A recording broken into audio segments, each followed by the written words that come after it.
Yes, dear student, this is Renu and welcome back to SKVP। आपको on screen देख के पता ही चल गया होगा कि आज हम लोग क्या पढ़ने वाले हैं। क्या गेस करिए और क्या ही पढ़ने वाले हैं। तो देखेंगे बच्चों कि आज हमारा मास्टर ऑफ इंग्लिश है, जिसमें 2025 यानी कि न्यू स्टूडेंट के लिए ये सेशन रहने वाला है, फर्स्ट ईयर फर्स्ट सेमेस्टर के लिए। और NEP 2020 यानी कि नेशनल एजुकेशन पॉलिसी को लेकर के हम ये सिलेबस चलने वाले हैं। और उसमें हम देखेंगे यूनिट फर्स्ट को। यूनिट फर्स्ट में हम देखेंगे कि सबसे पहले हमें जो टॉपिक मिलने वाला है बड़ा ही इंटरेस्टिंग है, बहुत ज़्यादा इंटरेस्टिंग है, जिसे हम कहते हैं, बुक जो है वो है जेफरी चाउसर जी की लिखी हुई। लेकिन बुक के अंदर जो है कंटरबरी टेल्स की अगर हम बात करें तो उसमें 20+ स्टोरीज़ हैं या 20+ समरीज कह सकते हैं कि इंक्लूड हैं। लेकिन हम बच्चों 20+ समरी को या 20+ स्टोरीज को नहीं पढ़ने वाले हैं, जो हमारे लिए most important exam point of view से रहने वाला है। बहुत ही अच्छा सेशन रहेगा ये, और इसकी भी उम्मीद करिए आप, मैं भी आपको प्रॉमिस करती हूँ कि ये सेशन थोड़ा लंबा होगा, सेशन लंबा जाएगा, लेकिन आपको बोर नहीं होने देंगे, ये मेरा आपसे प्रॉमिस है। ओके, तो बच्चे बिना देरी किए हुए हम अपनी क्लास को स्टार्ट करते हैं और देखने वाले हैं कि क्या होने वाला है, आखिर क्या बम फूटने वाला है। तो चलिए शुरू करते हैं अपनी क्लास को। जैसे कि आपको पता है कि मास्टर ऑफ आर्ट चल रहा है इंग्लिश का 2025, जिसमें हम फर्स्ट ईयर फर्स्ट सेमेस्टर को पढ़ने वाले हैं। NEP 2020 यानी national education policy. Okay, right now अब हम इसमें देखेंगे कि हमें क्या पढ़ना है। जेफरी चाउसर जी का लिखा हुआ the father of English literature जिसे कहा जाता है, तो आपको पता होगा कि फादर ऑफ इंग्लिश लिटरेचर हम कहते हैं जेफरी चाउसर जी को। कौन है मास्टर ऑफ आर्ट में? जेफरी चाउसर जी हैं हमारी। ये बहुत ही अच्छे राइटर थे, बहुत ही माने जाने राइटर थे, इसीलिए इनको इंग्लिश में मास्टर ऑफ आर्ट का फादर ऑफ इंग्लिश लिटरेचर कहा गया। ओके बच्चों, अब हम बात करेंगे कि हमें कंटरबरी टेल्स यानी कि इनकी जो बुक थी जेफरी चाउसर जी की, कंटरबरी टेल्स में आपके आफ्टर ऑल 20+ स्टोरीज हैं। लेकिन बच्चों हमें 20+ स्टोरीज नहीं पढ़नी है, 20+ स्टोरीज को हमें नहीं स्टडी करनी है। हमें पढ़ना है MA यूनिट 1 के लिए, MA यानी कि master of art unit 1। Wait minute बच्चों, मैं कलर थोड़ा सा पेन का चेंज कर लेती हूँ ताकि आपको अच्छे से पता चले। यूनिट 1 का जेफरी चाउसर पहला है टॉपिक, और पहले टॉपिक में हम यूनिट 1 को आज एक ही सेशन में कंप्लीट करने वाले हैं। तो बच्चों हम देखेंगे कंटरबरी टेल्स में हमारा सबसे पहले क्या मिलने वाला है, कौन सी स्टोरीज है? Knight tales. किस तरह से दो चचेरे भाई एक भाभी के लिए फाइट करते हैं और लास्ट में उसका क्या थीम्स निकल के आता है, उसके बारे में भी हम बात करेंगे बच्चों। तो फिर नाइट टेल्स के बाद हम मिलर टेल्स को देखेंगे, मिलर टेल्स के बाद हम रिव्यू टेल्स को देखेंगे, फिर हम देखेंगे वाइफ ऑफ बर्थ टेल्स, और इसके बाद हम इसमें देखेंगे परडोनर, है ना, परडोनर यहाँ पे D रहेगा ना कि S रहेगा। वेट मिनट, हम कलर इसका थोड़ा सा चेंज कर देते हैं, इसका कलर चेंज करेंगे तो यहाँ पे ये D हो जाएगा, परडोनर टेल्स। ओके, परडोनर टेल्स के बाद हमारा आ जाएगा लास्ट में नन्स प्रीस्ट टेल, और इसी 6 स्टोरीज को हम एक ही लेक्चर में बच्चों कंटिन्यू रखने वाले हैं बिना देरी किए हुए। तो चलिए एक एक स्टोरी को देखते हैं। यस बच्चों, जेफरी चाउसर का कंटरबरी टेल्स हम देख रहे हैं। जैसा कि आपको पता चल रहा होगा देख के ये फिगर, है ना, कि इसमें 2 कजिन्स ब्रदर रहते हैं और दोनों कजिन्स ब्रदर क्या करते हैं एक भाभी के लिए। तो नाइट टेल्स है, ये भयानक आपका यहाँ पे जो चेहरा दिख रहा है ना, मैं इसके सामने हूँ तो शायद ये कम दिख रहा होगा, अभी हट जाते तो और भयानक दिखेगा। यस, अब ये जो चेहरा दिख रहा है ये कौन है? ये हैं कार्ल थीसियस। ये हैं, इनका नाम क्या है? ये थीब्स के शासक यानी कि इनको थीसियस कहा जाता है। अब थीसियस क्यों फेमस थे इसको भी हम आगे देखते हैं। ये थीसियस जी थे, थीसियस को आपने देखा ही, और ये दोनों जो दिख रहे हैं आपको, ये दोनों कौन हैं इनको भी देख लेते हैं। जो बड़ा सा चेहरा आपने देखा अभी, एक बार थोड़ा सा मैं और इसको नीचे कर देती हूँ और आपको अच्छे से दिखाई देगा। ये बड़ा सा चेहरा, दिस कॉल थीसियस, एंड ये जो दोनों पर्सन दिख रहे हैं ये भी एक योद्धा हैं, लेकिन एक का नाम है पलामोन, है ना, एक का नाम है पलामोन बच्चों और दूसरे का नाम है, पहले का नाम है पलामोन और सेकेंड का जो नाम है उसका नाम है असाइट। इसका नाम है असाइट, इसको हम कहते हैं असाइट। ये दोनों कौन है? पलामोन और असाइट। इसको भी आगे देखेंगे, लेकिन थोड़ी सी जानकारी ले लीजिए कि पलामोन और असाइट जो हैं वो दोनों कजिन्स ब्रदर हैं। ओके राइट नाउ बच्चों, अब हम चलते हैं आगे और मिलते हैं कि इसमें मेन कैरेक्टर कौन कौन से हैं बच्चों। ओके, मेन कैरेक्टर में अगर हम देखेंगे तो मेन कैरेक्टर हमें मिल जाएगा इसमें क्या? थीसियस, जिसको अभी हमने देखा, थीसियस जिसको अभी हमने देखा, थीसियस। यस बच्चों, तो थीसियस कौन है? अगर हम थीसियस की बात करें तो थीसियस जो हैं वो है एथेंस का शासक। कहाँ का शासक है बच्चों? एथेंस का शासक है, एथेंस का शासक है थीसियस। यस, आपको दिख रहा होगा प्रॉपर। वेट मिनट, क्यों दिख नहीं रहा है भाई? थोड़ा सा दिखना चाहिए, तभी ना मजा आएगा। जब आप सही से देख पाएंगे तभी तो मजा आएगा बच्चों। यस, तो थीसियस कौन थे? थीसियस थे आपके एथेंस के शासक। और इसमें जो आपको यहाँ पे दिख रहा है ये है इमली, मिसेस इमली। इमली कौन है? इमली की अगर बात करें तो ये हैं थीसियस की भाभी। कौन है? थीसियस की भाभी, जो बहुत ही ब्यूटीफुल हैं, बहुत ही ज़्यादा गॉर्जियस हैं, बहुत ही ज़्यादा अच्छी हैं देखने में। कह सकते हैं कि थीसियस की भाभी बहुत सुंदर थी, बहुत ज़्यादा प्रिटी थी। तो आपको पता चला दो कैरेक्टर के बारे में आपको इंट्रोडक्शन कराया गया, यानी कि जो ड्यूक का एथेंस है वो है थीसियस। यानी का कहने का मतलब है कि एथेंस का शासक कौन है? थीसियस है। इमली उसकी भाभी है जो देखने में बहुत खूबसूरत रहती है। तीसरे इंट्रोडक्शन में हम देखेंगे कि कौन सा कैरेक्टर आने वाला है?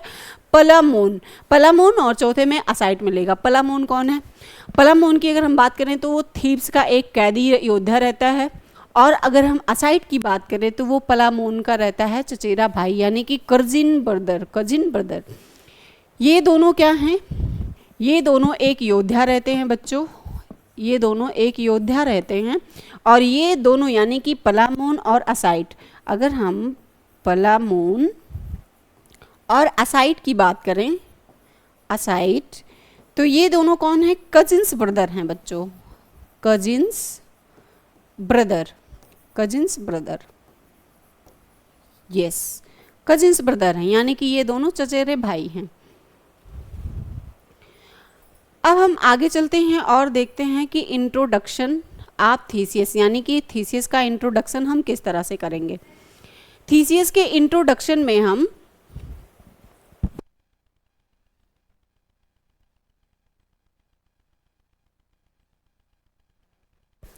यस बच्चों, तो हम देखेंगे कि जो हमारा थीसियस है उसके इंट्रोडक्शन को देखेंगे तो हमने अब पहले ही जान लिया है कि थीसियस जो है वो क्या किया था? थीब्स शहर को हरा दिया था, है ना, फाइट करके हरा दिया था। और वहाँ से उसको दो योद्धा मिले थे जिनका नाम था पलामोन और असाइट, जिनको वो कैदी बनाकर क्या करता है? अपने यहाँ लेके आता है, अपने यहाँ लेके आएगा। और फिर आगे देखिए कहानी में क्या मोड़ आने वाला है बच्चों। आप सभी ने सुना होगा love at first sight. Love at first sight का नाम सुना ही होगा और बहुत अच्छे से आप प्रॉपर परिचित भी होंगे इससे। लव एट फर्स्ट साइट में क्या होता है बच्चों कि ये जो पलामोन और असाइट रहते हैं, यू नो, ये जो पलामोन और असाइट, यानी कि कहने का मतलब जो दोनों कजिन्स ब्रदर हैं, वो दोनों क्या करते हैं? थीसियस की भाभी को चुपके चुपके चोरी चोरी देखते हैं। चोरी चोरी देखने के बाद क्या होता है कि जब ये थीसियस इनको बंदी बनाकर लाता है, जेल में डाल देता है, तो ये जेल की खिड़कियों से कभी थीसियस की भाभी को देखे और इनको पहली नज़र में देखते हुए प्यार हो गया, यानी कि प्रेम हो गया।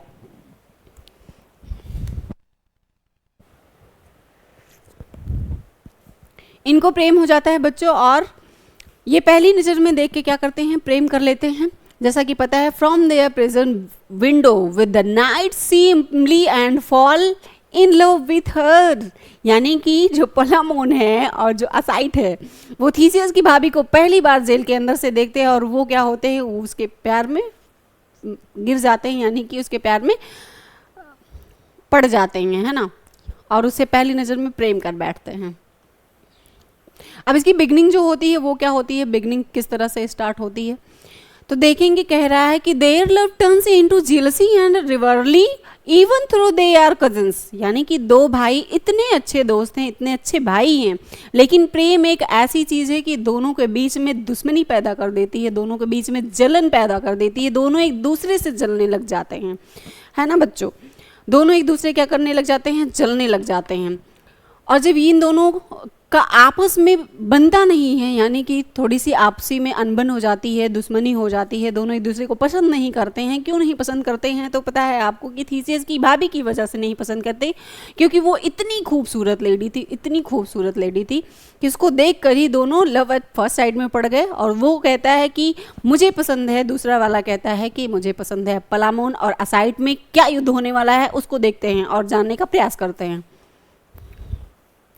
अब असाइड क्या रियलाइज करता है, असाइड को रिहा किया जाता है, लेकिन क्यों, कैसे रिहा किया जाता है।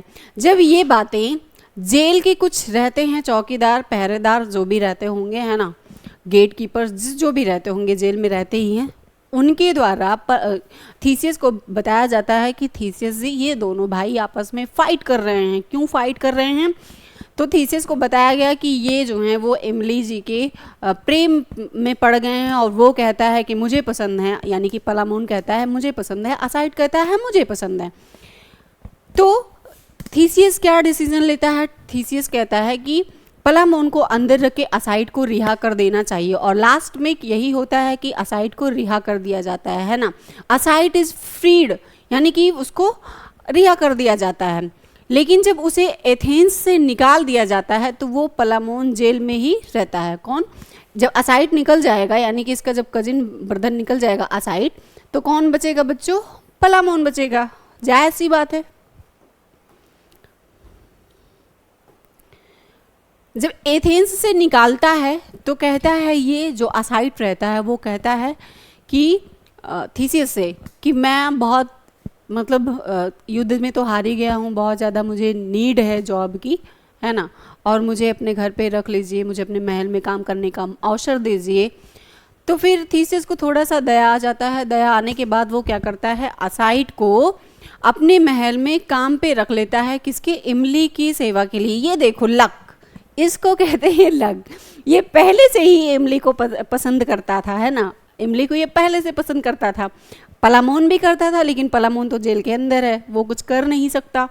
अब इसको महल में जब सेवा करने का अवसर मिला, मौका मिला, तो ये गया वहाँ पे और काम करता है किसके लिए, इमली यानी कि थीसियस की भाभी के लिए।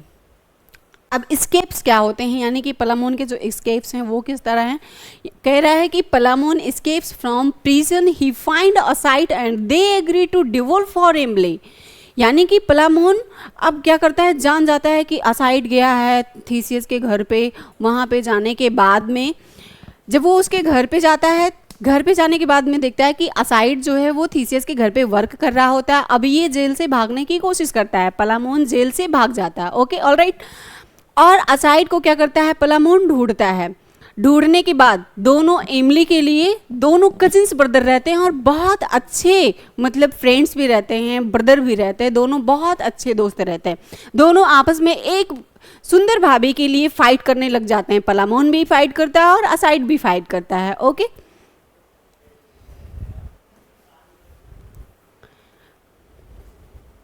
अब थीसियस का क्या करता है आगे, जब दोनों लोग फाइट करते हैं, यानी कि असाइड भी फाइट करता है और पलामोन भी फाइट करता है, जबकि असाइड क्या करता है, थीसियस के घर पे इमली के सेवा में जुटा रहता है। लेकिन कुछ दिन बाद पता है कि जब वो पलामोन जेल से भाग जाता है, पलामोन के जेल से भागने के तत्पश्चात, है ना, दोनों आपस में जाके, यानी कि थीसियस के घर पे कौन मिलता है, असाइड मिलता है और पलामोन मिलता है। असाइड और पलामोन ये दोनों में बहुत बेहतर युद्ध हो रहा है, जंग छिड़ गई है एक भाभी के लिए, है ना, जंग छिड़ गई है। दोनों इस इमली के लिए झगड़ा करते हैं, फाइट करते हैं और एक भव्य प्रतियोगिता आयोजित हो जाती है। लास्ट में क्या होता है, टूर्नामेंट चल रहा होता है उस टाइम पे। लास्ट में हम देखेंगे कि जो थीसियस रहता है वो क्या डिसीजन लेने वाला है, आखिर अब क्या करेगा थीसियस। यानी उसको पता है कि असाइड भी और पलामोन भी दोनों उसकी भाभी को पसंद करते हैं। अब ये दोनों क्या ही करने वाले हैं। Arcite wins the battle but fate change is everything, यानी कि असाइड क्या करता है, युद्ध को जीत जाता है। लास्ट में यही होता है कि पलामोन को यानी कि अपने कजिन ब्रदर को हरा करके असाइड युद्ध को जीत जाता है। लेकिन भाग्य को तो कुछ और ही मंजूर था ना, उसके लक में कुछ और ही था। असाइड भले ही जीतता है, आगे कहानी में थोड़ी सी मोड़ आती है कि युद्ध को जीतने के बाद भी भाग्य को कुछ और मंजूर रहता है। अब इसमें थोड़ी सी चीज़ें आएंगी ट्रेजिक, यानी कि कुछ दुखद आने वाला है। इमेजिन करिए कि क्या दुखद आने वाला है। जब युद्ध में जीत जाता है तो क्या होता है कि अचानक से अगर हम बात करें, युद्ध में जीतने के बाद अचानक से असाइड का जो है, असाइड नहीं गिरता, अचानक से असाइड का घोड़ा ही गिर पड़ता है। जब घोड़ा गिरता है तो जायज़ सी बात है, घोड़े से गिरकर असाइड जो है वो घायल हो जाता है। और घायल होने के बाद बच्चों ये तो देखो कि घायल हुआ तो हुआ, लेकिन घायल होने के बाद तुरंत मर गया असाइड। कौन मर गया? असाइड तुरंत वहीं पे मर जाता है। कितनी दुखद बात है कि पलामोन और असाइड दोनों थीसियस की भाभी के लिए इतना झगड़ा किए, इतनी फाइट किए, दोनों आपस में इतनी जलन रखे, उसके बावजूद भी क्या हुआ, दोनों भाइयों में युद्ध हुआ। युद्ध होने के बाद असाइड की जीत होती है। जीत होने के बाद भी देखो असाइड के लक में ऐसा नहीं लिखा था कि वो एमिली से क्या करे, अपना प्रेम प्रसंग चला सके।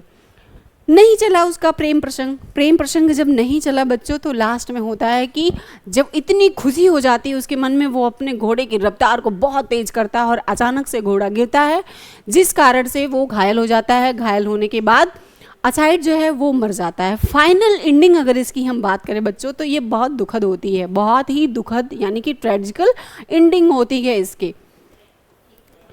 फाइनल एंडिंग की अगर हम बात करें बच्चों, तो देखेंगे इसमें कि one on his deathbed, Asaid blessed Palamon and Emily union. Palamon and Emily get married. मतलब असाइड जो है वो इमली का सेवा भी करता था, इमली भी शायद उसको पसंद करने लगी थी, लेकिन भगवान को कुछ और ही मंजूर था। युद्ध में जीता भी असाइड, लेकिन घोड़े से गिरने के बाद उसकी मौत हो गई और लास्ट में वो क्या हुआ, मर गया। मरने के बाद पलामोन का लक तो देखो कि जेल से निकलकर भागा भी, और उसके साथ कुछ भी ऐसी घटना नहीं घटी, और लास्ट में उसकी एमिली से हो जाती है शादी। यानी कि मृत्यु सैया पर असाइड, यानी कि उसकी मृत्यु हो गई, मृत्यु सैया पे असाइड लेट गया, और पलामोन का तो बल्ले बल्ले हो गया। पलामोन और एमिली के विवाह को आशीर्वाद देता है कौन? थीसियस देता है। और लास्ट में फाइनल एंडिंग यही होती है कि पलामोन और इमली की शादी हो जाती है। असाइड सब कुछ करते हुए, यानी कि युद्ध को जीता भी, अपने भाई से फाइट भी किया और इमली की सेवा भी की, लेकिन उसके भाग्य में इमली से शादी नहीं लिखी हुई। तो जो लक में नहीं रहता है बच्चों, वो चीज़ नहीं होती है। तो एक नाइट टेल्स को हमने कंप्लीट किया। अब हम सेकंड को देखेंगे। आप ज़रूर बताएंगे कि ये जो समरी थी, ये जो नाइट टेल्स की स्टोरीज थी, वो आपको कैसी लगी। यस बच्चों, आप ज़रूर बताइएगा कि ये सेशन आपको कैसा लगा। अब हम चलेंगे इसकी थीम के बारे में कि थीम क्या था, आखिर किस तरह था। तो अगर हम थीम की बात करें, इसके विषय की बात करें, तो देखेंगे फीड वर्सेस फ्री विल, यानी भाग्य बनाम स्वतंत्र इच्छा। जो आपके भाग्य में है वही होगा, भाग्य से ज़्यादा कुछ नहीं होता है। और इसका जो सेकेंड थीम है वो है लव एंड कवर्ली, यानी कि प्रेम और शौर्य परंपरा। थर्ड की अगर हम बात करेंगे तो ब्रदरहुड एंड द रिवरली, भाईचारा और प्रतिस्पर्धा भी इसमें शामिल किया गया था। और लास्ट में एक है जिसको हम देख लेते हैं, नोबेलिटी एंड हॉनर, यानी कि शिष्टता और सम्मान का हमें हमेशा ध्यान रखना चाहिए और उसका निरादर हमें नहीं करना चाहिए। तो बच्चों, ये जो स्टोरीज़ है नाइट टेल्स की, वो कैसी लगी आपको, ये हमें ज़रूर बताएंगे आप कमेंट सेशन में। और अब हम मिलने वाले हैं किसे, जेफरी चाउसर के सेकेंड स्टोरीज में, जिसे हम देखेंगे the miller of prologue and tales, यानी कि मिलियर टेल्स को हम पढ़ने वाले हैं। मिलियर टेल्स भी एक अच्छी स्टोरी है, आई होप आप लोग बोर नहीं हो रहे होंगे। द मिलियर टेल है ना। अब इस योद्धा को देख करके आप अपने मन में इमेजिन करिए कि क्या होने वाला है, आखिर क्या ही होने वाला।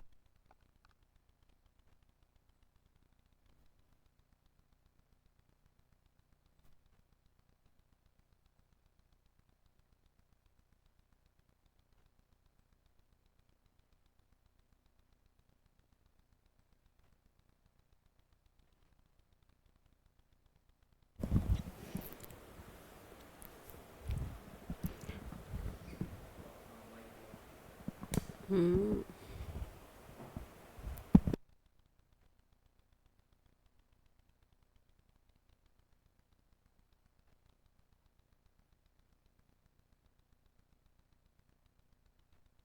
यस बच्चों, 1 मिनट का ब्रेक था जिसमें आप थोड़ा सा रेस्ट भी कर लिए होंगे, और अब हम चलते हैं अपने नेक्स्ट स्टोरी की तरफ। इसमें क्या क्या करेक्टर रहने वाले हैं, किस तरह से ये स्टोरी अच्छी रहने वाली है, कॉमेडिकल है या ट्रेजिकल है, इसको भी देखेंगे। जैसे जिस तरह हमने देखा कि नाइट टेल्स हमारा ट्रेजिकल का यानी कि दुखद था, थोड़ा सा पीसफुली था, लेकिन ये मिलर टेल्स हमारी जो स्टोरी स्टार्ट होने वाली है वो किस तरह की स्टोरी रहने वाली है। इस वीर योद्धा को देख रहे हैं, आखिर इसका क्या रोल होने वाला है, तो चलिए आगे देखते हैं। अगर इसके हम कैरेक्टर के बारे में इंट्रोडक्शन करवाएं आपसे, तो देखेंगे कि सबसे पहले एक आपको कारपेंटर मिलेगा, यानी कि ओल्ड कारपेंटर की बात करेंगे। और ओल्ड कारपेंटर अक्सर इस कहानी में थोड़ा सा बताते हैं, फिर आपको सुनने में मज़ा आएगा कि इस बूढ़ा बढ़ई रहता है, बूढ़े बढ़ई की एक पत्नी रहती है, बहुत खूबसूरत रहती है। बढ़ई तो बूढ़ा रहता है, लेकिन उसकी जो बीवी रहती है वो बहुत ही यंग रहती है, बहुत ही गॉर्जियस रहती है, बहुत ही प्रिटी रहती है, बहुत ही ब्यूटीफुल रहती है। ओके, तो उसकी वाइफ से हम बाद में मिलेंगे, लेकिन हम इस कहानी में देखेंगे कि जिसका घर है, जिसकी पत्नी है, उसके घर में कोई और भी एक थर्ड पर्सन इंसान है ना, जिसका नाम रहता है निकोलस। अब निकोलस का क्या कार्य है इसमें, तो हम देखेंगे कि जो आपको हमने बताया कि बूढ़ा बढ़ई है, उसकी सुंदर सी वाइफ है, बहुत सुंदर युवती है, उसके घर में एक स्टूडेंट रहता है जो रेंट पे रहता है, और इन्हीं तीनों के बीच में ये कहानी शुरू की जाती है। और अब हम देखेंगे अपनी स्टोरी में कि इन करेक्टर का क्या क्या रोल है। ओके बच्चों, तो जॉन नाम का एक ओल्ड कारपेंटर रहता है जिसका नाम रहता है जॉन। आप देख रहे होंगे कि जॉन नाम का बच्चों एक कारपेंटर रहता है, जॉन नाम का एक ओल्ड कारपेंटर रहता है, एंड ओल्ड कारपेंटर एक बूढ़ा बढ़ई रहता है, एलिशन है ना, एलिशन हिज यंग प्रिटी वाइफ, यानी कि जॉन जो है उसकी बीबी बहुत खूबसूरत है, बहुत यंग है, बहुत प्रिटी है ना, इसका नाम है एलिशन। तीसरा पर्सन आता है निकोलस। निकोलस कौन है, जो इस बढ़ई और इस सुंदर जो युवती हैं, इन दोनों के घर में एक स्टूडेंट रहता है जिसका नाम रहता है निकोलस। इसका नाम रहता है बच्चों निकोलस, जो इन दोनों के घर में रेंट पे रहता है ना। और इसी में एक कैरेक्टर और हैं जिनका नाम रहता है एलिशन। Wait minute, एलिशन। अब एलिशन का क्या रोल रहता है, एलिशन तो जान ही रहे हैं कि ये जो ओल्ड कारपेंटर है उनकी बीबी हैं, और ये जो है ये क्या करता है, एलिशन से प्रेम करता है। जो किराए के घर में रहता है वो नहीं, एक गिरजा घर में सेवक रहता है, प्रीस्ट रहता है, पुजारी रहता है, वो करता है एलिशन से प्रेम। अब चलते हैं अपनी कहानी में थोड़ा सा मोड़ देंगे और कहानी सुनेंगे, कैसा लगता है आपको, मज़ा आएगा कि नहीं आएगा। यस बच्चों, तो इंट्रोडक्शन तो हो गया आपका कि 4 कैरेक्टर रहने वाले हैं, जिसमें एलिशन है, एक ओल्ड कारपेंटर है, और एक निकोलस है जो रेंट पे रहता है, किराए पे रहता है ना। तो the miller interrupts after the knight still and tells of the bawdy comic story, यानी कि नाइट की कथा के बाद, अगर नाइट की कथा हम देखें, यानी कि फर्स्ट में हमें वही मिला था, नाइट की कथा के बाद अगर हम हस्तक्षेप करते हैं तो क्या है, एक अश्लील और कह सकते हैं कि कॉमेडिकल भी ये कहानी है, इसको कॉमेडिकल स्टोरी भी हम कह सकते हैं। अब चलिए स्टार्ट करते हैं कि जॉन द कारपेंटर। हमने बताया कि जॉन है वो एन ओल्ड कारपेंटर है, यहाँ पे आपको दिख रहा होगा जॉन जो है वो कारपेंटर है और ओल्ड कारपेंटर है। John is rich, John old तो है लेकिन रिच है। अब रिच था तभी उसको सुंदर बीवी मिली, वरना बूढ़े से शादी कौन करता है। Carpenter married to a beautiful much younger wife named Alison. John जो था वो बहुत ज़्यादा रिच था और उसके उसी रिच के ऑप्शन को लेकर के एलिशन ने उससे शादी की थी। अब यहाँ पे थर्ड पर्सन आता है निकोलस, है ना। निकोलस यानी कि Nicholas, a clever young student of the astrology stay of John's house and the paying guest. क्या करता था जॉन? जॉन एक स्टूडेंट था, लेकिन किस चीज़ का स्टूडेंट था वो, अगर हम कहें तो एक इंटेलिजेंट एस्ट्रोलॉजर था और उसको बहुत ही अच्छी समझ थी एस्ट्रो के बारे में। वो रहता था जॉन की बीवी यानी जो थी एलिशन, दोनों के घर में, और वो रहने का पैसा भी पे करता था, यानी कि पेइंग कास्ट भी देता था वो, ठीक है।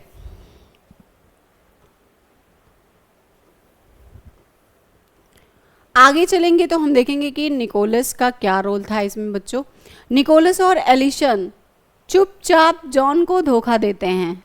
जॉन कौन है आपको पता है कि वही बूढ़ा बढ़ई, लेकिन क्यों धोखा देते हैं?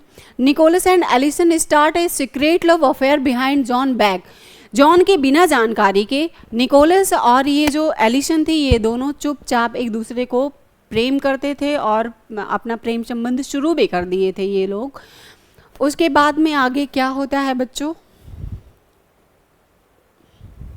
हमने आपको चौथे करेक्टर के बारे में बताया था जिसका नाम था अब्सलॉन, है ना। अब्सलॉन जो चर्च का प्रीस्ट रहता था, चर्च का प्रीस्ट था या क्लर्क कह सकते हैं, पुजारी था या सेवक था। तो अब्सलॉन जो था उसका लव किससे था? यहाँ पे देखेंगे कि एलिशन जो है वो, अब यहाँ एस्ट्रोलॉजी जो पढ़ाता है स्टूडेंट निकोलस, उससे भी प्रेम करती है और अब्सलॉन से पहले से प्रेम प्रसंग में थी। ऐसी लेडी थी कौन? एलिशन। अगर हम एलिशन की बात करें बच्चों, तो एलिशन कितनी गंदी और कितनी बहुत ज़्यादा गंदी औरत थी ऐसा कह सकते हैं, क्योंकि इसका प्रेम प्रसंग तो पहले अब्सलॉन से चल रहा था। इसके बाद में ये जब रेंट पे लड़का आया जिसका नाम था निकोलस, इससे भी प्रेम प्रसंग में पड़ गई, यानी कि अपने पति के होते हुए भी ये अब्सलॉन से भी प्रेम कर रही है और निकोलस से भी प्रेम कर रही है, यानी कि दोनों को धोखा दे रही है, पति के साथ साथ दोनों को धोखा दे रही है, ठीक है। हमने आपको क्या बताया बच्चों कि अब्सलॉन जो है वो क्या है, एक चर्च का सेवक है और एलिसन से प्रेम करता है और उसे क्या करता है, हमेशा रिझाने की कोशिश करता है, हमेशा क्या करता है, रिझाने की कोशिश करता है, कुछ ना कुछ चीज़ें ऐसी कुछ एक्टिविटी करता रहता है। ओके बच्चों,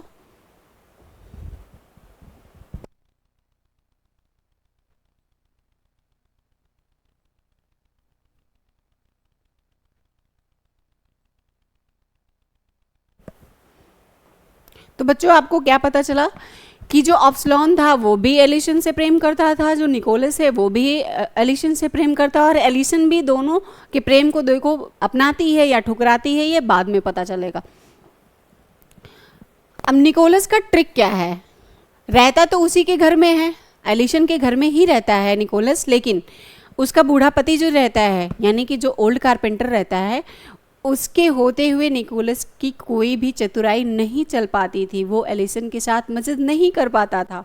तो क्या करता था निकोलस हमेशा एलिसन को ऐसा मोटिवेट करता रहता था कि मुझे तुम्हारा साथ चाहिए, मैं तुम्हें मतलब ऐसा कुछ कन्विंस करता रहता होगा अपने शब्दों में, मुझे बहुत ज़्यादा आइडिया नहीं है इसके बारे में कि क्या कहता होगा, लेकिन ठीक है, उसको हमेशा बोलता रहता था कि मुझे तुम्हारे साथ टाइम स्पेंड करना है। जब एलिसन मना करती थी, बोलती थी कि मेरा बूढ़ा पति जो है वो हमेशा घर पे रहता है, उसके लिए कोई आइडिया, तुम कोई टेक्निक बनाओ। तो टेक्निक क्या बनाता है बच्चों, ये दोनों मिलकर कौन सी टेक्निक बनाते हैं, बहुत ही इंटरेस्टिंग होने वाला है। ये जो एस्ट्रोलॉजर रहता है निकोलस, ये इसको एस्ट्रो की जानकारी रहती है, लेकिन जो ओल्ड कारपेंटर रहता है उसको किस तरह से बेवकूफ़ बनाता है। कहता है कि ओल्ड कारपेंटर से जाके कहता है कि आज आप छुप जाइए, इसलिए छुप जाइए जैसे नूह की तरह एक और बाढ़ आने वाला है, यानी कि जब नूह की एक बाढ़ आई थी बहुत समय पहले, उसी तरह से एक बाढ़ और आने वाली है। उसके लिए आप क्या करेंगे, अपने घर का जो ऊपर रूफ रहता है यानी कि जो छत रहता है, वहाँ से कुछ ऐसे रहते होंगे, मतलब बता रहे हैं कौन सी भाषा में बताया आपको, वही सोच रहे हैं कि ताकि आपको बहुत अच्छे से समझ में आए।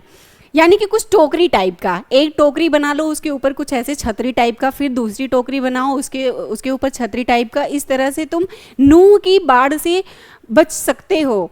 निकोलस ऐसा उसको भ्रमित कर रहा है किसको, जॉन को। जॉन कौन है, वही ओल्ड कारपेंटर है ना, वही ओल्ड कारपेंटर रहता है। और इसमें सबसे बड़ा साथ कौन देती है, एलिशन देती है हमेशा निकोलस की बातों को। तो यहाँ पे कह रहा है यही कि निकोलस जॉन को बहुत मनाता है, उसको कन्विंस करता है हमेशा। जो एस्ट्रोलॉजी स्टूडेंट रहता है वो हमेशा उस बूढ़े कारपेंटर को मनाता रहता है, कन्विंस करता रहता है कि वे टीन यानी टीन का जो टब है वो छत से लटकाए। मैंने आपको क्या बताया, टोकरी का बताया ना, वही टीन के टब को लटकाता है और उसमें सोए ताकि वो क्या करे, बाढ़ से बच सके, है ना, बाढ़ से बच सके। और ये बूढ़ा कारपेंटर भी उसकी बात को मान ही जाता है, जो वो इतना कन्विंस करता है तो वो मान जाता है। बच्चों मुझे भी पढ़ाते हुए अच्छा लग रहा है और इंटरेस्टिंग भी लग रहा है, आप लोगों को भी मज़ा ही आ रहा होगा। तो जॉन क्या करता है, निकोलस की बातों को मान करके वो अपने छत से टीन के कुछ ऐसे ही टब 2-3 लेकर के उसको लटकाता है ताकि वह उसमें सो सके और नूहे की बाढ़ से बच सके। यस बच्चों, राइट। अगेन क्या होता है बच्चों, night of the trick. Night का ट्रिक निकोलस का काम कर गया। निकोलस ने इतना झूठ बोला ना, निकोलस का ट्रिक काम कर गया बच्चों। इस मामले में निकोलस देखो, पलामोन की तरह निकोलस भी बहुत ज़्यादा चतुर था, लेकिन क्या हुआ यहाँ पे, असाइड की तरह उसका लक काम, ऐसा नहीं है कि काम नहीं कर रहा है, उसका लक पलामोन की तरह काम कर रहा है। तो यहाँ पे देखेंगे, that night with John asleep in the tub, Nicholas and the Alison sleep together.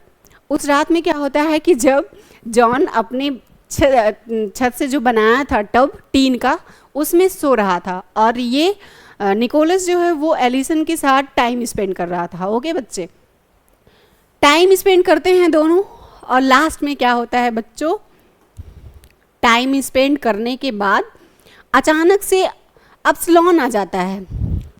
अचानक में कौन आ जाता है, किसकी एंट्री होती है, एक विलन की तरह अब्सलॉन की एंट्री होती है और वह क्या करता है, वो निकोलस एलिसन से कहता है कि निकोलस को छोड़ दो और मुझे तुम्हारे साथ टाइम स्पेंड करना है। यही होता है ना कि दो जगह प्रेम संबंध या प्रेम प्रसंग नहीं चलाने चाहिए, इससे बहुत ज़्यादा हानि होती है।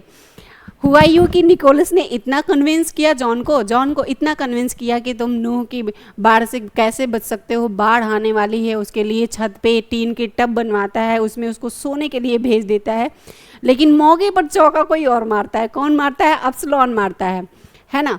अब्सलॉन कैसे मार लेता है चौका बच्चों, वो क्या करता है कि कहता है एलिसन से कि अगर तुम मुझे अपने साथ टाइम नहीं स्पेंड करने दोगी तो मैं जाऊंगा जहाँ पे तुमने जॉन को छिपा रखा है, चोरी से उसको बहला फुसला के उसकी रस्सी को मैं काट दूंगा। और जब रस्सी कटेगी तो पता है क्या होगा। फिर जब एलिसन मना कर देती है, एलिसन क्या करती है, गुस्से में मना कर देती है। Angry Absalon returns with the hot iron and the ask another Nicholas stick and but अब अब्सलॉन बर्न्स हिम। यानी कि जब उसे कहता है कि मुझे तुमसे कुछ ऐसे डिमांड है जो पूरे करवाने हैं और एलिसन मना कर देती है। जब मना कर देती है फिर आगे क्या होता है बच्चों,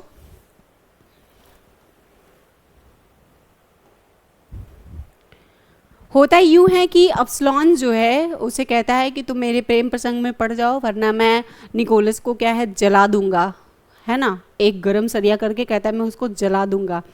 और वही होता है कि जब वो निकोलस एलिसन को परेशान करता है तो निकोलस क्या करता है कि पहले आ जाता है और अब्सलॉन को अपनी पीठ दिखा देता है। उसको लगता है कि ये जो पीठ दिखा रही वो एलिसन थी, लेकिन एलिसन नहीं रहती है, वो रहता है निकोलस। और इसको अब्सलॉन को पता रहता है। अब्सलॉन क्या करता है, उसी पीठ पर गरम सरिये से उसका पीठ जला देता है।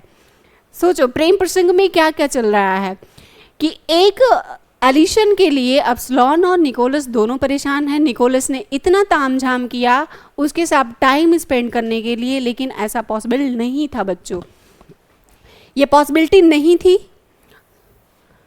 लास्ट में इसका रिजल्ट क्या मिलता है, अगर हम इसका रिजल्ट देखेंगे तो हमें मिलता है कि लास्ट में सब लोग देखते हैं कि निकोलस को चिढ़ाते भी हैं कि तुम तो गए थे प्रेम प्रसंग एलिसन से करने, तुम्हें मिला क्या, सरिये का दाग, है ना। अब्सलॉन क्या करता है, गरम सरिया उसकी पीठ पे जला देता है। और लास्ट में सब लोग जॉन का मजाक उड़ाते हैं और उसे पागल समझते हैं।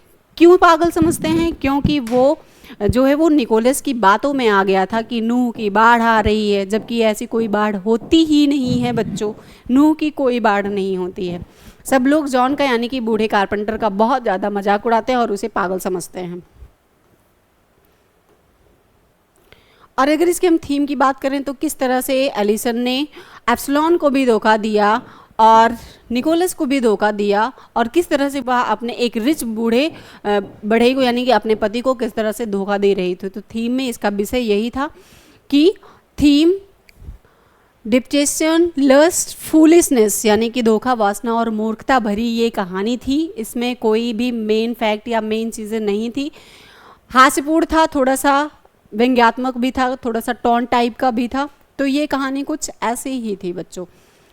अब इस कहानी को पूरा ख़त्म करने के बाद हमें क्या समझ में आया कि एलिशन एक नाम की लेडी थी जो बहुत खूबसूरत थी, और जॉन नाम का एक ओल्ड कारपेंटर था जो बहुत ज़्यादा रिच था।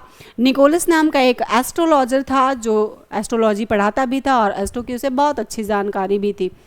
लास्ट में एक आता है एप्सिलॉन जो पहले से ही एलिशन को चाहता था, पहले से ही पसंद करता था। दोनों ही एलिशन के साथ टाइम स्पेंड करना चाहते थे, लेकिन निकोलस ने बहुत ज़्यादा जॉन को समझाया बुझाया, झूठी बातों में फंसाया और उसे छत से लटका दिया।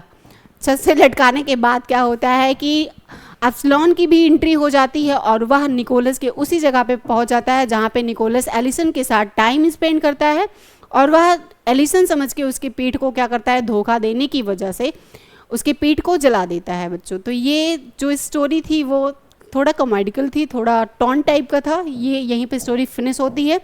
अब हम अपने तीसरी स्टोरी की तरफ चलेंगे जिसमें हम देखेंगे रिव्यू प्रोलॉग यानी कि रिव्यू टेल्स क्या थे। रिव्यू टेल्स में कुछ चीज़ें हैं जो अच्छी भी हैं जो बुरी भी हैं, है ना। और इसका कुछ कुक प्रोलॉग है जिसको हम पढ़ने वाले हैं, जिसको हम समझने वाले हैं बच्चों। तो चलते हैं हम अपने अगले स्टोरी की तरफ। पहले हम इसके कैरेक्टर से मिलने, जो इसका मुख्य पात्र है ना। इसमें एक बेईमान मिलर है जो चक्की मालिक रहता है, क्या रहता है, और एक घमंडी महिला रहती है जिसे अपने कुल पर बहुत ज़्यादा घमंड रहता है, बहुत ज़्यादा प्राउड करती हैं।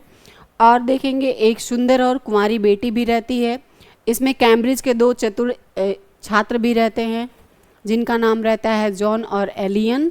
अब इस कहानी को हम शुरू करेंगे कुछ 4 कैरेक्टर को लेकर के, जिसमें बेईमान मिलर यानी कि चक्की मालिक, पहला चक्की मालिक है, दूसरा घमंडी महिला है, तीसरी कुंवारी लड़की यानी कि अनमैरिड गर्ल है, और चौथे में 2 स्टूडेंट मिलेंगे आपको जिसमें रहने वाले हैं जॉन एंड एलियन। अब इनका रोल क्या रहने वाला है इस स्टोरी के अंदर, तो देखने वाले हैं बच्चों की the Reeve tales this tale of the revenge of the miller tailor mocking of dishonest miller, यानी कि यह रीव की कथा है मिलर की कहानी के जवाब देने के बाद ये कहानी। जिस तरह से नाइट टेल्स हमने पढ़ा, नाइट टेल्स के बाद हमारा मिलर टेल्स आया, उसी तरीके से ये रीव की कथा है यानी कि ये मिलर कहानी के बाद आएगा। और इसमें क्या है, जिसमें वह एक बेईमान मिलर की हंसी को उड़ाता है। अब सिमकिन क्या है, सिमकिन कौन है, वही घमंडी औरत है जिसका नाम सिमकिन रहता है, जो बहुत ज़्यादा अपने क्या है हाँ अपने ख़ानदान पे बहुत ज़्यादा प्राउड करती है, बहुत ज़्यादा ही सेंसिटिव भी रहती है उसको लेकर के। तो सिमकिन एक घमंडी और धोखेबाज मिलर है।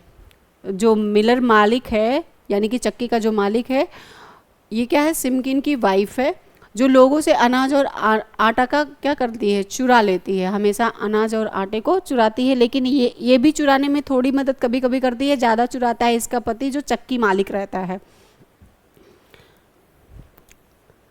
इसमें जो 2 स्टूडेंट रहते हैं जॉन और क्या नाम था, एलियन, यस एलियन।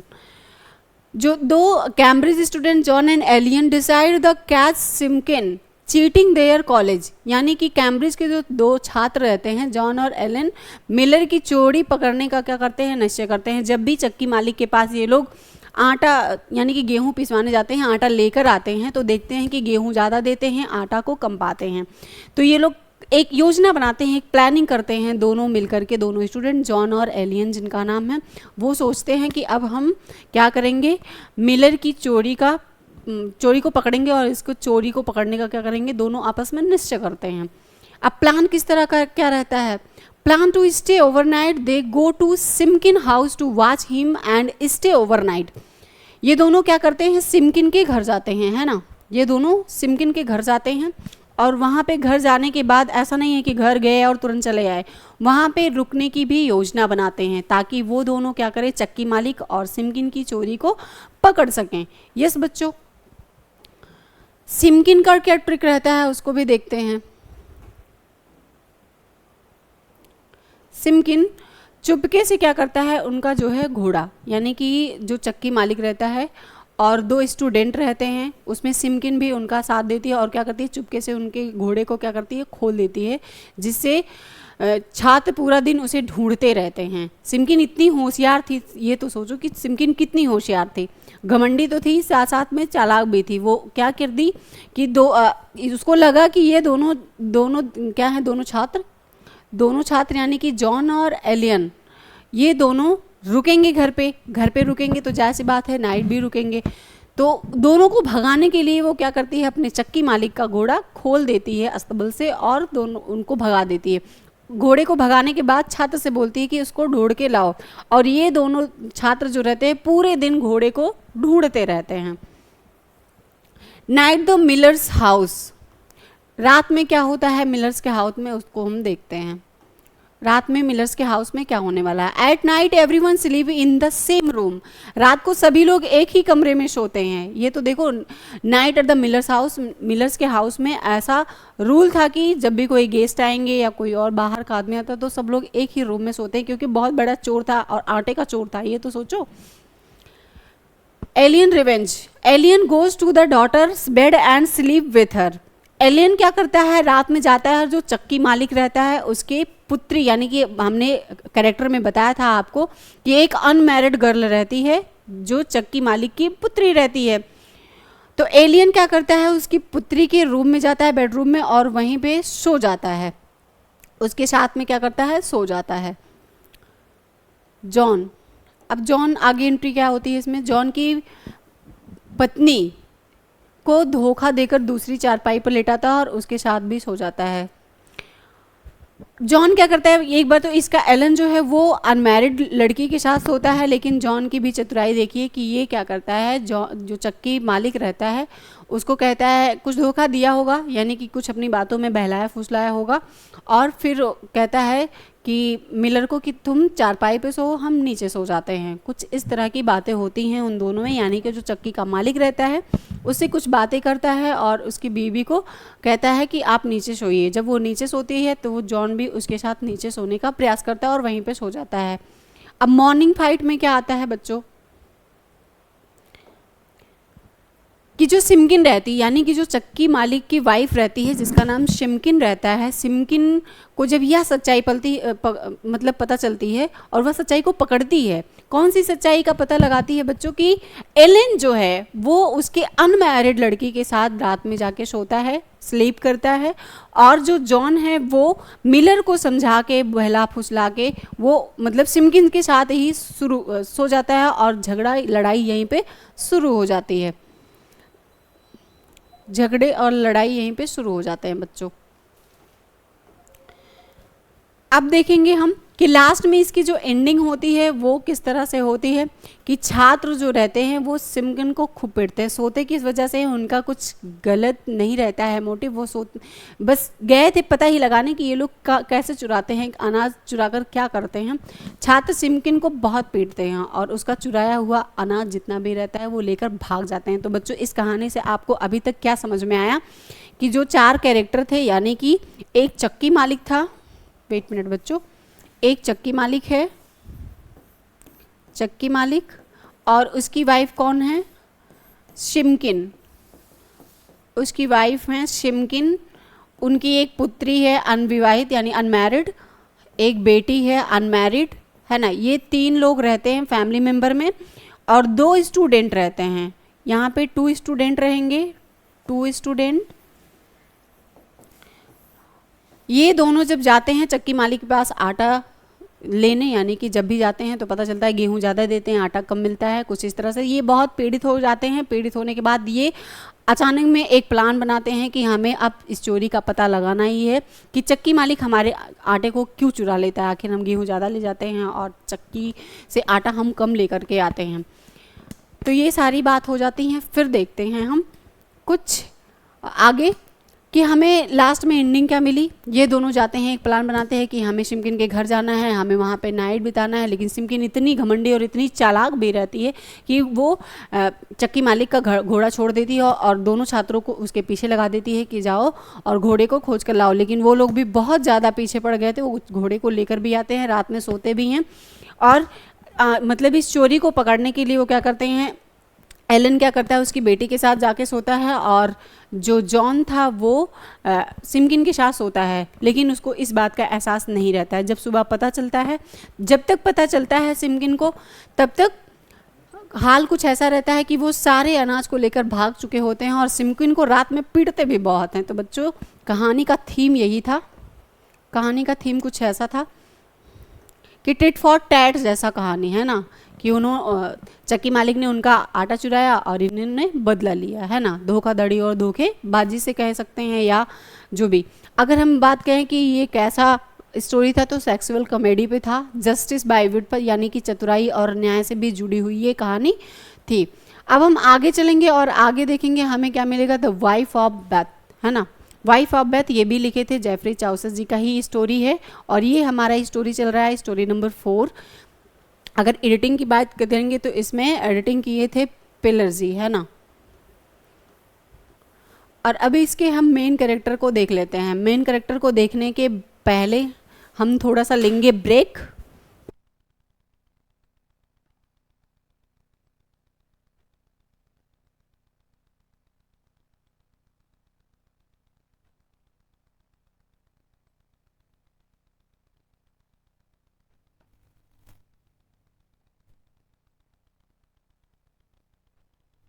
यस बच्चों, तो अब हम देखने वाले हैं, हमने क्या बताया आपको कि हमारा जो 4 वाली स्टोरी है उसको हम पढ़ने वाले हैं, द वाइफ ऑफ बेथ, यानी कि जेफरी चाउसेस जी का एडिटिंग बाय करेंगे। तो पेटर जी थे जो वेल्डर थे, उन्होंने इसकी एडिटिंग की थी।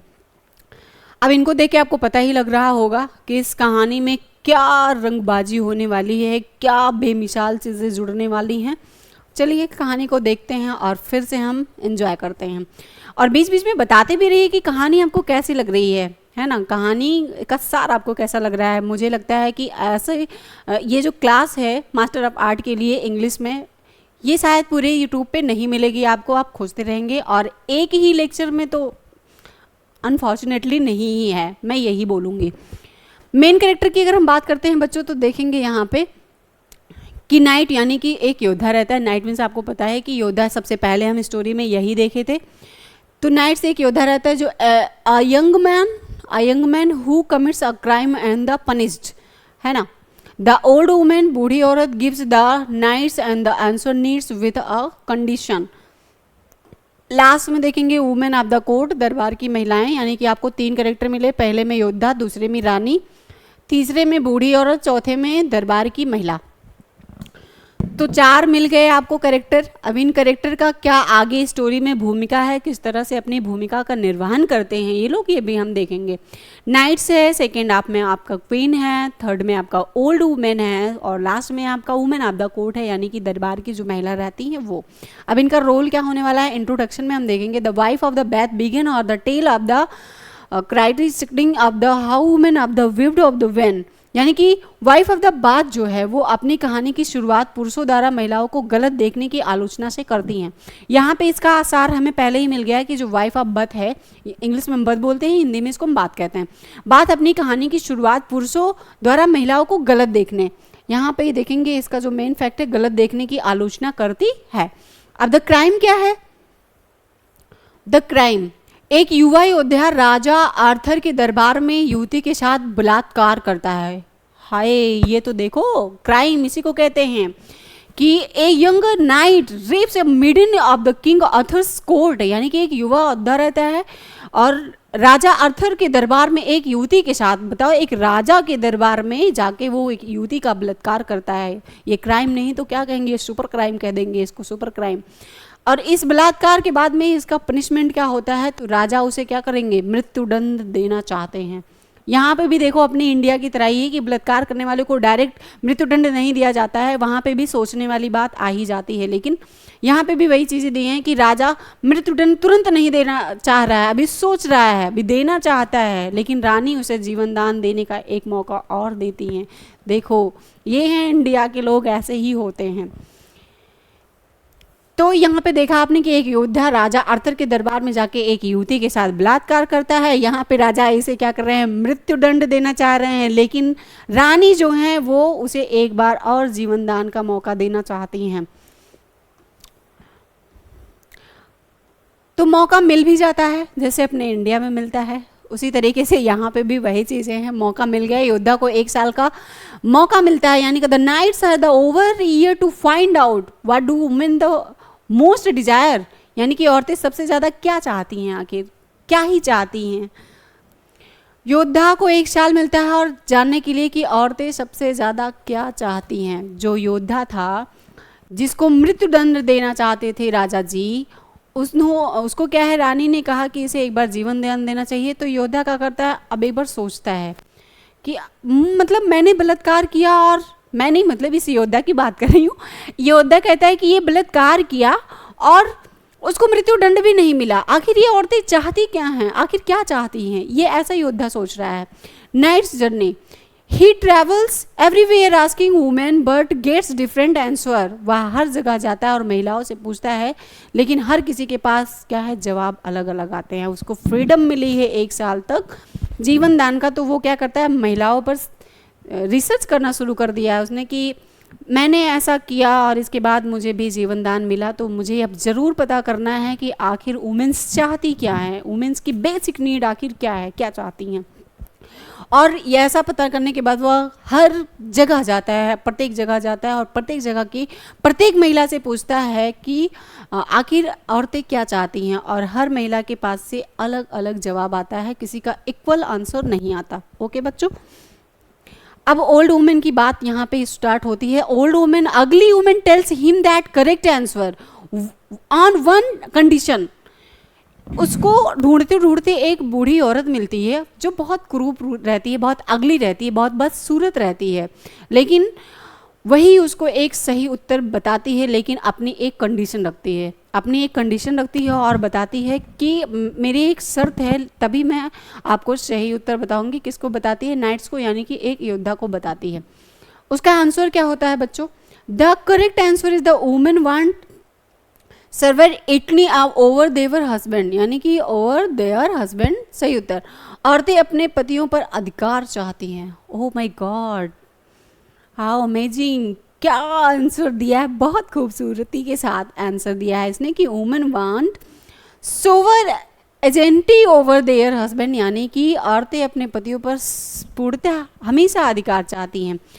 इतना ज़्यादा नाइट ने रिसर्च किया, प्रत्येक जगह गया, प्रत्येक जगह प्रत्येक औरतों से पूछा कि आखिर औरतें क्या चाहती हैं। उसने इतना गंदा काम किया था, उसने रेप किया था। रेप करने के बावजूद भी देखो कि राजा ने उसे मृत्युदंड देना चाहा, रानी ने रोक दिया। फिर उसने उस पर रिसर्च करना चालू किया कि आखिर मैं इतना बड़ा दोषी और इस रानी ने मुझे क्यों बचाया। वो प्रत्येक जगह जाता है, प्रत्येक औरतों से पूछता है कि आखिर औरतें चाहती क्या हैं भाई।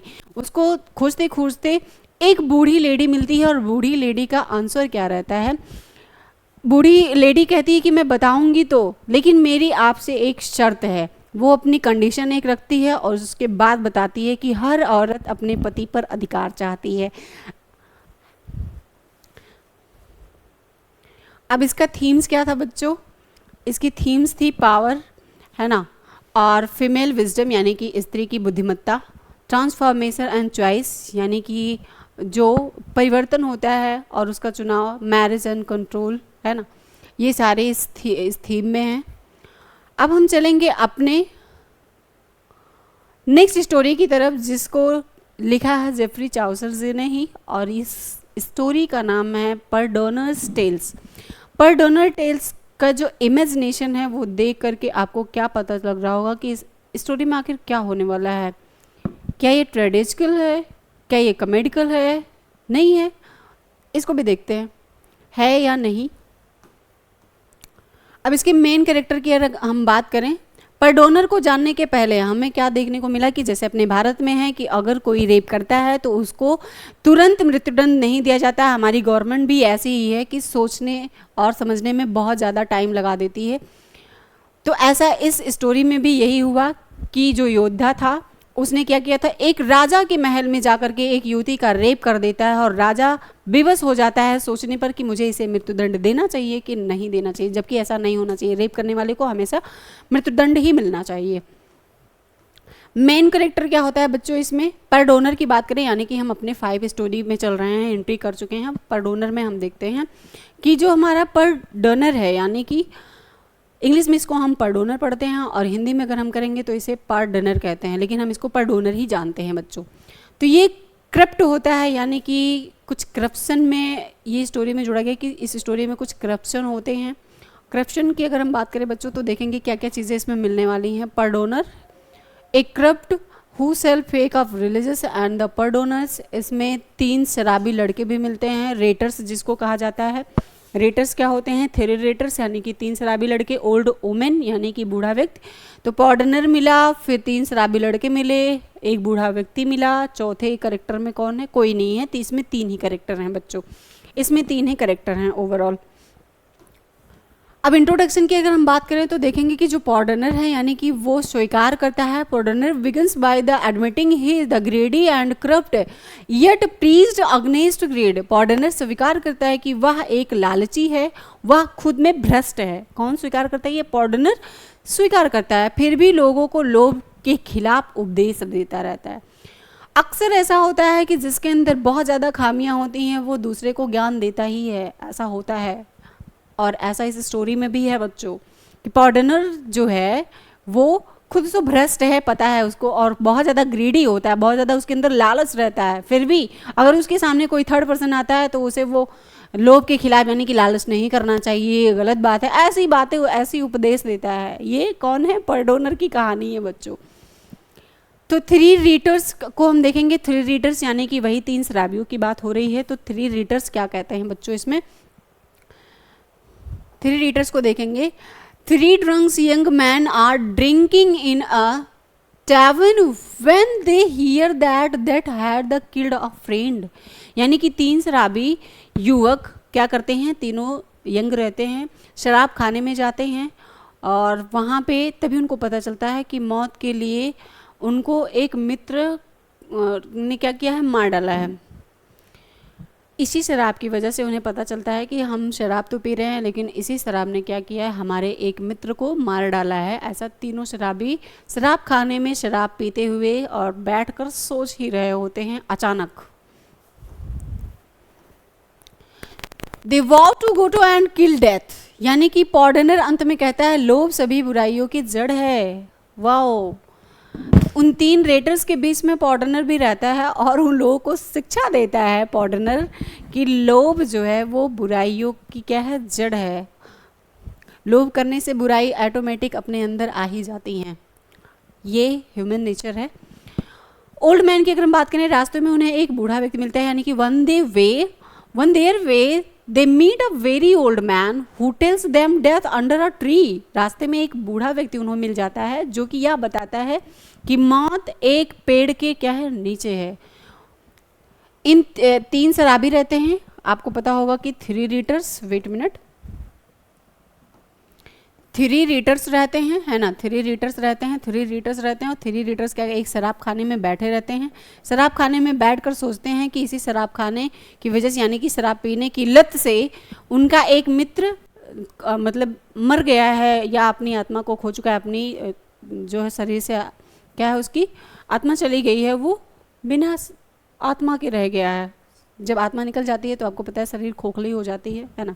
तो ये सारी बातें सोच ही रहते हैं। तभी वहाँ पे पहुँचता है पॉर्डनर और पॉर्डनर क्या करता है? उनको बताता है कि लालच नहीं करना चाहिए, लालच गलत बात है। जबकि पॉर्डनर खुद ही इतना गंदा है, उसके अंदर इतनी लालच भरी हुई है और खुद ही एक भ्रष्ट इंसान रहता है और वो सलाह देता है तीनों शराबियों को। जब ये तीनों वहाँ से उठते हैं और रास्ते में जाते हैं तो उस रास्ते में उनको एक बूढ़ा व्यक्ति मिलता है जो कि यह बताता है कि मौत एक पेड़ के नीचे है। मौत कहाँ पर है? एक पेड़ के नीचे। अब मौत एक पेड़ के नीचे किस तरह से है इसको भी देख लेते हैं। गोल्ड कॉइन्स, गोल्ड कॉइन कैसे आ जाती है, इसकी एंट्री कैसी होती है बच्चों? Under the tree, under the tree they find A pile of gold coins instead of death, यानी कि पेड़ के नीचे उन्हें मौत की जगह सोने के सिक्के मिल जाते हैं। हाय, उस बूढ़े व्यक्ति ने क्या कहा था और क्या हो गया? इन लोगों को तो मतलब ट्रस्ट ही नहीं हो रहा था कि बूढ़े व्यक्ति ने झूठ बोला, बूढ़े व्यक्ति ने गलत ही कहा होगा। लेकिन बूढ़ा व्यक्ति गलत नहीं कहा था। उसके बताए हुए शब्दों को आप सही से समझेंगे कि लालच नहीं करना चाहिए, लालच ही बुराइयों से भरा होता है। और जब लालच बहुत ज़्यादा बढ़ जाए, यानी कि लालच से पाप का घड़ा जब बढ़ता है तो आदमी किस स्टेज पे पहुंच जाता है, ये आप लोग बहुत अच्छे से जानते होंगे। तो वो बताता है कि रास्ते में एक पेड़ है, या कौन बताता है? बूढ़ा आदमी बताता है, ओल्ड मैन बताता है कि पेड़ के नीचे ही मौत है। ये तीनों वहाँ पे जाते हैं और देखते हैं कि वहाँ पे मौत ना हो करके वहाँ पे सोने के सिक्के मिल जाते हैं, और ये लोग बहुत ज़्यादा हैप्पी हो जाते हैं। Grid begins. ग्रीड बिगिंस क्या होती है बच्चों? They forget death and plan to take the gold at night, यानी कि ये प्लान करके गए थे, ठीक है हमें मरना है, मेरा दोस्त मर गया तो मैं भी मर जाऊंगा, ऐसा है ना। लेकिन ऐसा नहीं होता है। They forget death and plan to take the gold at night, वे मौत को भूलकर रात में सोना चुराने की योजना बनाते हैं। ये तो देखो, बूढ़े व्यक्ति ने कहा कि पेड़ के नीचे मौत है, मौत का भय नहीं रहा अंदर, ये पता चला कि पेड़ के नीचे सोना है ना। सोना कौन सा? गोल्ड वाला सोना, नॉट अ स्लीप। तो वो क्या करते हैं, अपनी मौत को भूल जाते हैं, और मौत को भूलने के बाद वो सोना यानी कि गोल्ड को चुराने की योजना बनाते हैं। अब देखो लास्ट में क्या होता है बच्चों। इन लास्ट में मर्डर प्लॉट, यानी कि one man goes to the town to get food and poison planning to kill the other two. एक युवक खाने और जहर लेने जाता है ताकि वह बाकी दो को मार सके। देखो ये होती है मौत। इसको कहते हैं, तीन अच्छे दोस्त थे, है ना, तीन शराबी थे लेकिन तीनों अच्छे दोस्त थे। और जब इनको पता चलता है कि पेड़ के नीचे सोना है ना कि मौत है, तो पहले वाले युवक ने क्या किया, चाहे वो पहला रहा हो या दूसरा रहा हो या तीसरा रहा हो, इसमें किसी का नाम मेंशन नहीं किया गया है, फर्स्ट सेकंड थर्ड करके एक युवक लिखा गया है। तो एक युवक ने क्या किया कि वो खाना लेकर जाता है अपने दोनों साथियों से कह के कि मैं खाना लेके जाता हूँ और अभी मैं आता हूँ। खाना लेने जाता है तो वो रास्ते में ये चीज़ थिंकिंग करते हुए जाता है कि मुझे सारा सोना अकेले ही चाहिए, मुझे सारा सोना अकेले ही चाहिए, ऐसा उसके मन में विचार आता है। और वह क्या करता है, खाने में जहर मिला देता है ताकि बाकी जो दो बचे हैं, दो साथी, वो मर जाएं।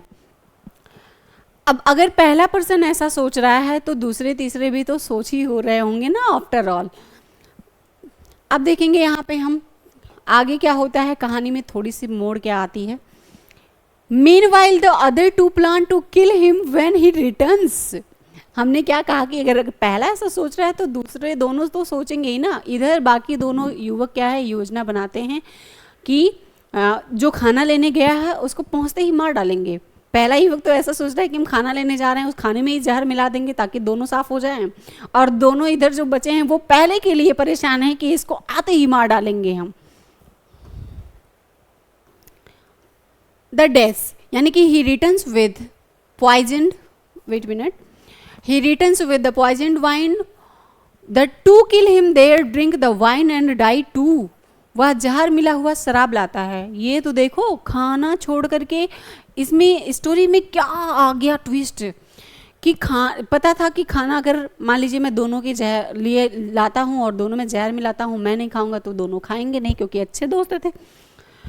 तो वो बहुत अच्छा दिमाग लगाता है। वो क्या करता है, वो लाता है ड्रिंक और ड्रिंक में ही जहर को मिला देता है ना।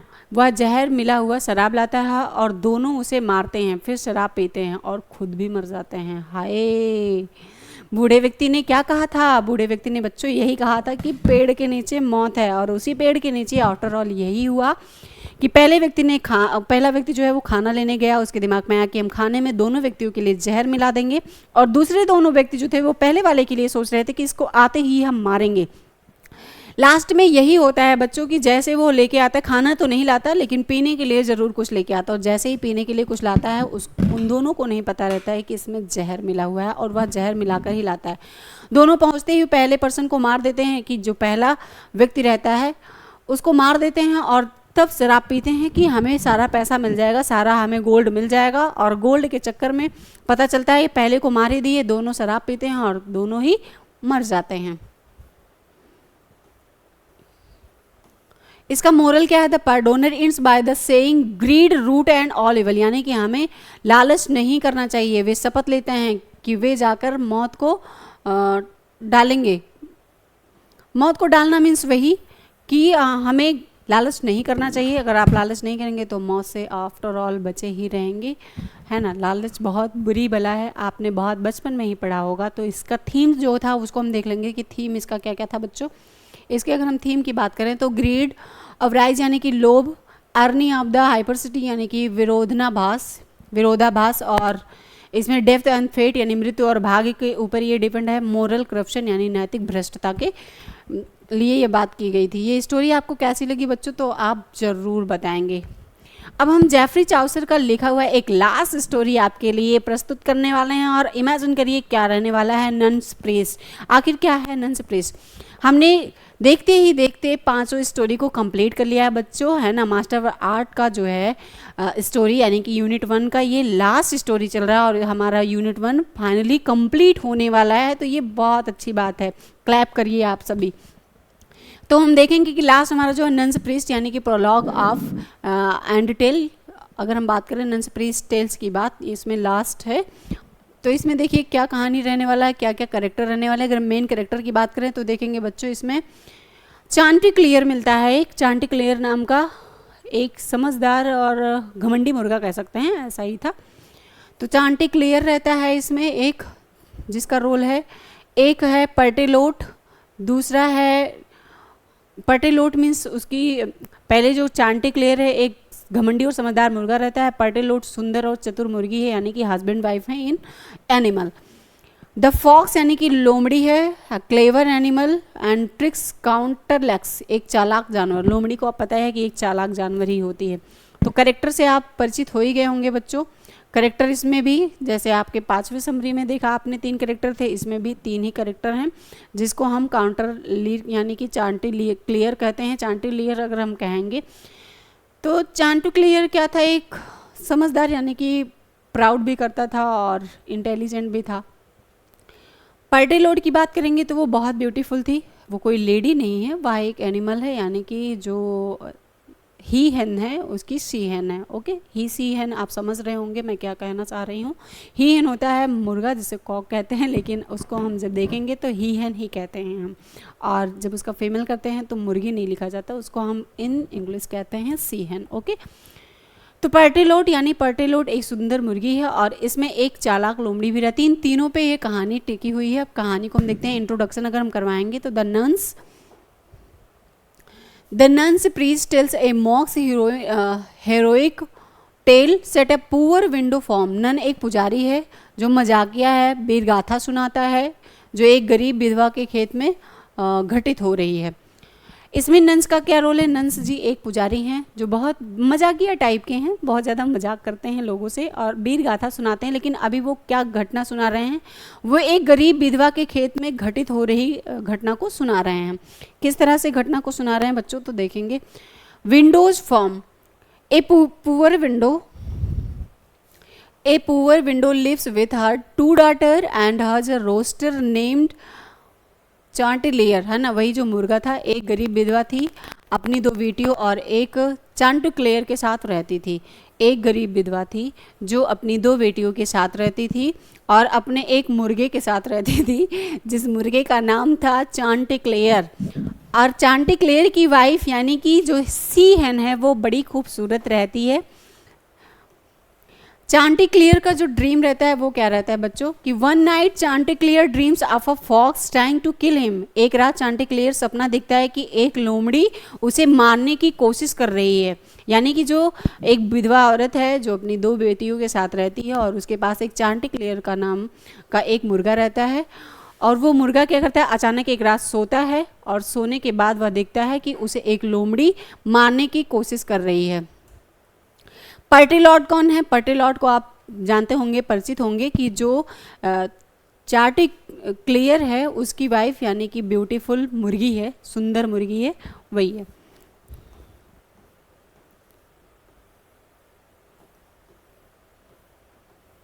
यस बच्चों, तो इसमें देखेंगे कि जो पर्टेलॉट है मॉक्स him and tells him not the believe in dreams. मुर्गी कहती है मुर्गे से, यानी कि जो पर्टेलॉट है उसका नाम है मेंशन, तो हम मुर्गी नहीं कहेंगे, यहाँ पे गलत होगा मुर्गी कहना। पर्टेलॉट क्या कहती है कि वो चार्टी क्लियर कर मजाक उड़ाती है कि तुम तो फालतू के सपने देखते रहते हो, ऐसे सपनों पे विश्वास नहीं करना चाहिए। ओके, अब फॉक्स अपीयर क्या है? Fox appear, one day sly fox hides in the garden praises Chanticleer voice. एक दिन एक चालाक लोमड़ी बाग में छिप जाती है और चांटिक्लेयर की आवाज़ की क्या करती है? तारीफ करती है। ये तो देखो स्टोरी में क्या घटित हो रहा है। चांटिक्लेयर एक दिन सो रहा होता है और वह अपनी वाइफ पर्टेलॉट से कहता है कि मैंने एक सपना देखा है जिसमें मैंने यह देखा कि एक चालाक लोमड़ी आके मुझे मारने की कोशिश कर रही है। और पर्टेलॉट उस क्या है मुर्गे की बात को, चांटिक्लेयर की बात को अवॉइड कर देती है और उसका मजाक भी उड़ाती है कि ऐसी बातों पे विश्वास कौन करता है, ऐसी बातों पे विश्वास नहीं करना चाहिए। लेकिन अचानक ऐसी घटना एक दिन घटती है कि एक दिन चालाक लोमड़ी बाग में आती है, छिप जाती है और चांटिक्लेयर की आवाज़ की क्या करती है? सराहना करने लगती है, तारीफ करने लगती है। आगे क्या होता है? The fox flatters him and ask him to sing with his eyes closed. लोमड़ी उसे चापलूसी करके कहती है कि आंखें बंद करके गाओ। हाय, ये तो देखो चांटिक्लेयर के साथ क्या होने वाला है। एक दिन बाग में जब चालाक लोमड़ी आती है छिपके, वो लोमड़ी तो चालाक होती ही है, आप सभी को पता है। वो चांटिक्लेयर से कहती है कि अपनी आंखें बंद करो और फिर गाओ। चापलूसी कितनी कर रही है कि आंखें बंद करके गाओगे तो तुम बहुत अच्छा गा सकते हो, यू नो। फिर capture, as Chanticleer sings with the closed eye. इतना बेवकूफ़ मुर्गा कि इसकी बातों में आ जाता है, यानी कि चालाक लोमड़ी की बातों में आ जाता है और आंखें बंद करके गाने लग जाता है। फिर होता क्या है? लोमड़ी उसके गर्दन को पकड़कर भाग जाती है। यही होता है, इसीलिए कहते हैं कि सावधान रहें, सतर्क रहें, है ना। अगर वह कभी भी अपनी प्रशंसा नहीं सुननी चाहिए। जब आप अपनी प्रशंसा सुने तो उसको अवॉइड करना सीखें, क्योंकि जो आपकी ज़्यादा तारीफ कर रहा है उससे बड़ा दुश्मन आपका कोई हो ही नहीं सकता है। तो इसमें भी यही चीज़ हुआ कि चांटिक्लेयर आंखें बंद करके जैसे गाना शुरू किया, हुआ यूं कि लोमड़ी ने उसके गर्दन को फट से झपट कर पकड़ा और उसके गर्दन को पकड़कर भाग जाती है वहाँ पे। एस्केप प्लान क्या होता है? एस्केप प्लान में आता है बच्चों के, the animal shout and the chase the fox. Chanticleer tricks the fox by the asking him और द बोस्ट अलाउड। जानवर चिल्लाते हैं और लोमड़ी का पीछा करते हैं। जो बाकी के जानवर रहते हैं वो चिल्लाते हैं और लोमड़ी का पीछा करते हैं, उसके पीछे पीछे भागते हैं। लेकिन चांटिक्लेयर उसे ऊंचे स्वर में घमंड करने को कहकर धोखा दे देता है। चांटिक्लेयर क्या कहता है? चांटिक्लेयर उसे ऊंचे स्वर में घमंड करने को कहकर धोखा दे देता है। स्केप में क्या होता है बच्चों? जैसे ही लोमड़ी बोलने के लिए मुंह खोलती है, चांटिक्लेयर उड़कर एक पेड़ पर बैठ जाता है। यहाँ पे ट्विस्ट क्या आया?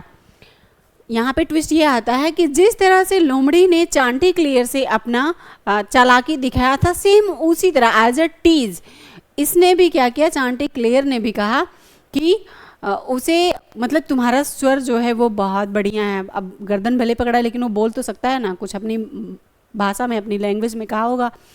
और इसमें कहा है कि ऊंचे स्वर में घमंड करने को कहा।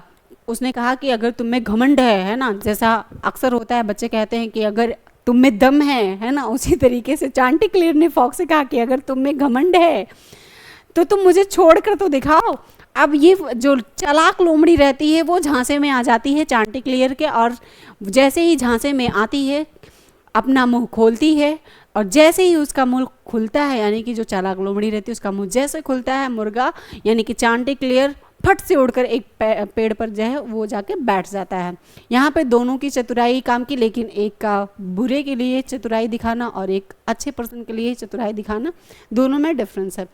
Never trust flattery and always keep your eyes open. चापलूसी पर कभी भरोसा ना करें और हमेशा सतर्क रहें, यू नो। यस, इसके थीम्स क्या थे बच्चे? इसके थीम्स यही थे कि घमंड और चापलूसी, भाग्य और स्वतंत्र इच्छा, बुद्धि बनाना, मूर्खता, पशु रूपक कथा।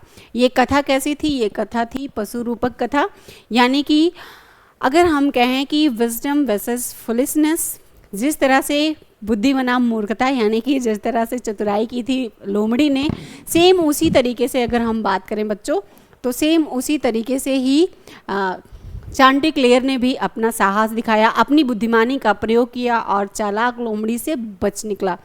तो बच्चों, आप भी कभी किसी की झांसे में ना आए, और अगर आ भी जाते हैं तो अपने दिमाग का बहुत ही सही उपयोग करें और उस चापलूस इंसान से बचें। तो कैसी लगी ये क्लास आप ज़रूर बताएंगे। और ये जो क्लास है मुझे लगता है कि बहुत ही अच्छी थी। आपको सेकेंड यूनिट में जैसे 2 दिए हैं ऑप्शनल के लिए, तो फर्स्ट यूनिट का तो आज कंप्लीट हो गया लेक्चर। सेकेंड यूनिट में कौन सी टॉपिक पे आपको लेक्चर चाहिए आप कमेंट सेशन में ज़रूर बताएंगे। उसके लिए हम एक अच्छा सा इसी की तरह शानदार सेशन लेकर आने वाले हैं। तब तक बने रहिए, जुड़े रहिए और अच्छे अच्छे कमेंट ज़रूर करिए कि हमें किस टॉपिक पर अगला लेक्चर चाहिए। चलिए, thanks for watching this video और अपना कमेंट सेशन में बताते रहेंगे रिव्यू।